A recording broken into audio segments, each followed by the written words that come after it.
I stepped in front of the camera, adjusted the mic, and revealed that I own the company controlling their entire HOA. The crowd froze.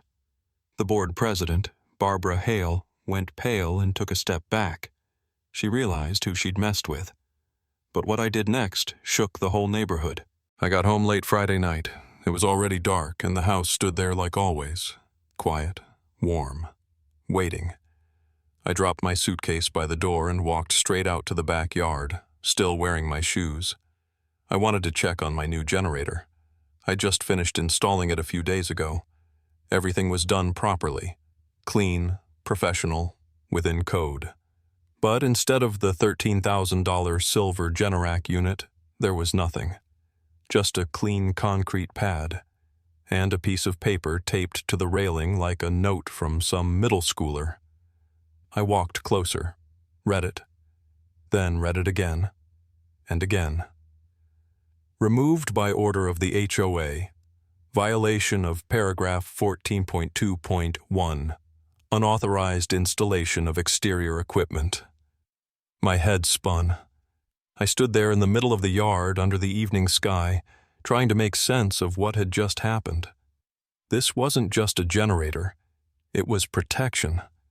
In California, where power outages happen more often than rain, where the heat hits 110 degrees and AC units go silent right when you need them most, and now it was gone.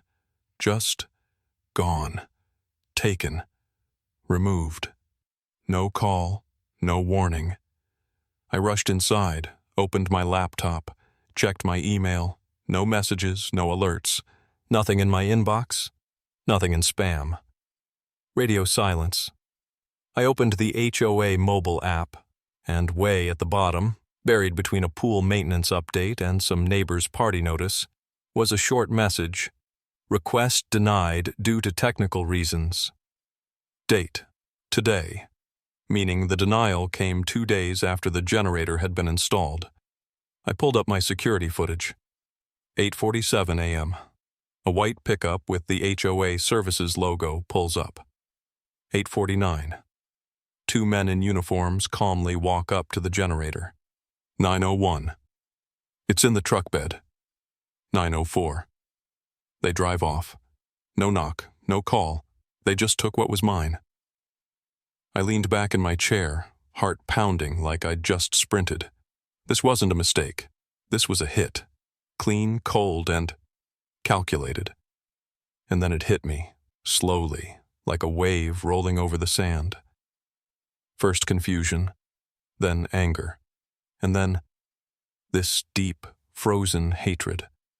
Not just for what they took, but how they did it. Quietly, without notice. Without giving me the chance to even respond. Like I was nobody. Like I owed them something. I stared at that empty corner of my yard for a long time. Then I whispered to myself, "You have no idea who you're messing with." The next morning, Jeremy woke up early. He hadn't slept well.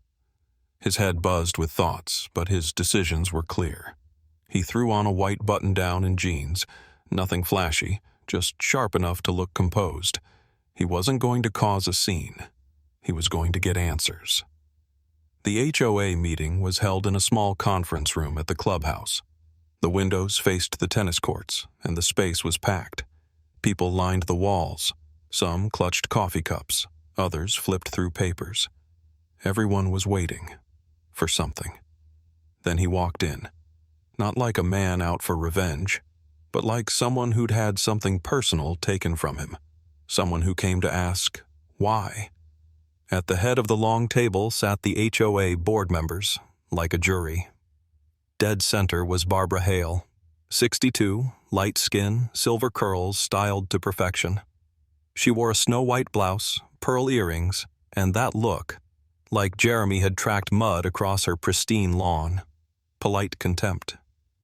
"Mr. Price," she said with a fake smile, "your installation was not approved. The generator was removed in accordance with HOA regulations." Her voice was thin, like wire, dry, rehearsed, emotionless. Jeremy stepped forward. I submitted a request through your own portal. I have the confirmation, the date, the ticket number, and I received zero notification of a denial. Nothing. You didn't even call." Barbara nodded, like she was explaining something to a child. "We reserve the right to deny any equipment that disrupts the neighborhood's aesthetic. Under paragraph 14.2.1, such installations must be—" "Man, screw your paragraph!" A voice suddenly rang out from the back. Heads turned. Rhonda was standing by the wall, a black woman in her 50s, yellow top, jeans, mother of 3. Her kids played in the backyard every night. The HOA once denied her request to put up a shade over her pool, violated visual uniformity, they said. She stayed quiet then, but not now. Not after what they did to Jeremy. "Did anyone even vote for you, Barbara? Or did you just park yourself in that chair and decide you're the damn queen of this place?" The room stirred.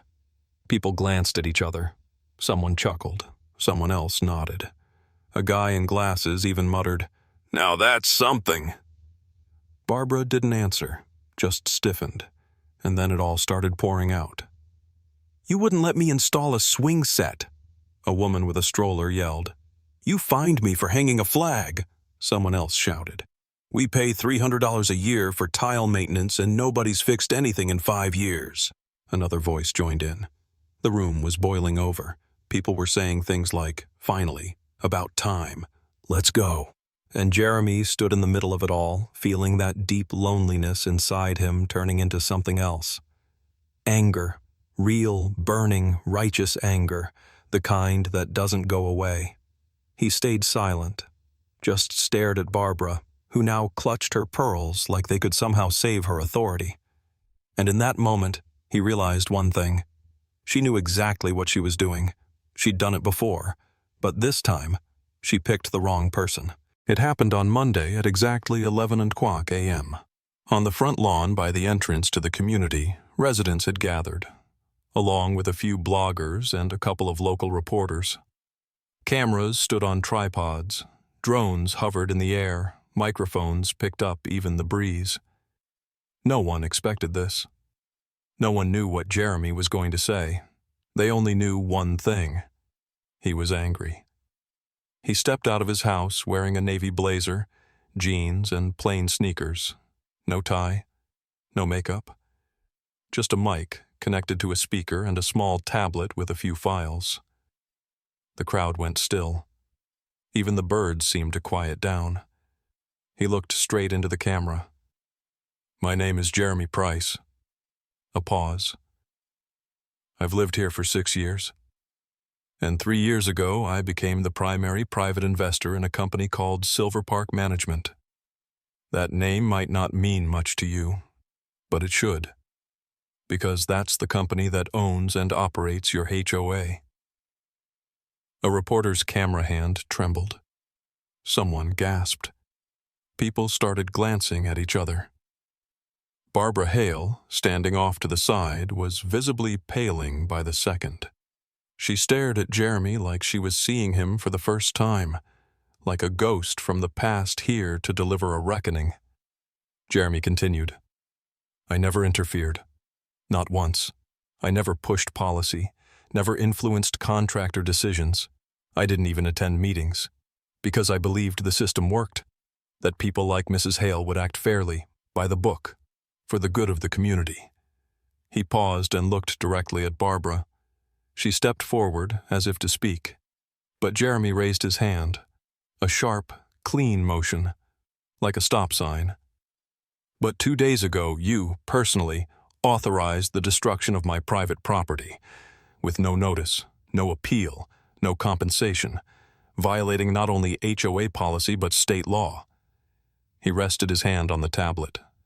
On screen, a surveillance image showed 2 workers lifting his generator. "That was your final mistake as president." The crowd held its breath. Someone whispered, "Oh my God." "Today, I am officially launching an independent audit of the HOA. Every contract, every fine, every policy you've used to punish people for swing sets, flags, awnings and pavers. It will all be reviewed. It will all be exposed.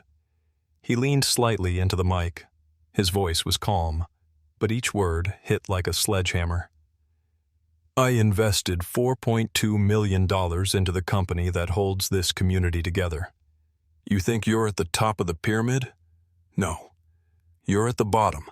And now, I'm pulling you up, just to fire you. All of you. Silence. Not a single clap, not a sound. Only the wind rustling a flyer someone had dropped. Jeremy turned off the mic, turned around, and walked away. He never looked back, but everyone watching knew it. The next chapter had already begun. 2 months later, the neighborhood felt different. Not overnight, but unmistakably so. First came the quiet change. The HOA had switched management companies. No announcements, no grand emails. The Silver Park management logos simply vanished. In their place, a new name, a firm selected, not behind closed doors, but by a community vote. Then Barbara was gone. Officially, personal reasons and age. Unofficially, fallout from the audit Jeremy had promised. The audit? Brutal. $180,000 in fines, unlawful. 11 contracts linked to relatives of HOA board members. 3 contractors, completely fake. And the biggest revelation, a system built on fear no longer worked. A judge ordered the HOA to refund the residents. They were forced to issue a public apology through the same email list they once used to threaten fines for off-color curtains. And Jeremy? He didn't become the new president. Didn't run. Didn't want to. He just did what this had all been about from the beginning. He brought back the generator. That same Generac, on the same concrete pad. Only now it had a brass plaque. Donated by the investor. Do not touch, ever. No one dared come near it. It ran quietly, except during its weekly test cycle, when it would let out a low mechanical hum, loud enough to remind everyone power no longer lived in the hands of the petty. Rhonda, the same neighbor who snapped during the HOA meeting, showed up with an apple pie. "For you, Jay," she said, smiling. Out back, her new awning stood proudly, approved, registered, and even praised in the new HOA newsletter. Kids were playing. No one hid their bikes anymore. Flags flew again from porches, and in the air hung a feeling people hadn't had in years. It's safe to breathe here now. Jeremy stepped onto his porch, sat on the step, set his coffee mug down, and watched the scooters roll by in the glow of the setting sun. He smiled. Not big, not smug, just real. Like a man who hadn't taken revenge, just restored what was right. And somewhere in the distance the generator hummed, strong, steady. A symbol. If you think you can take away a person's rights, think again.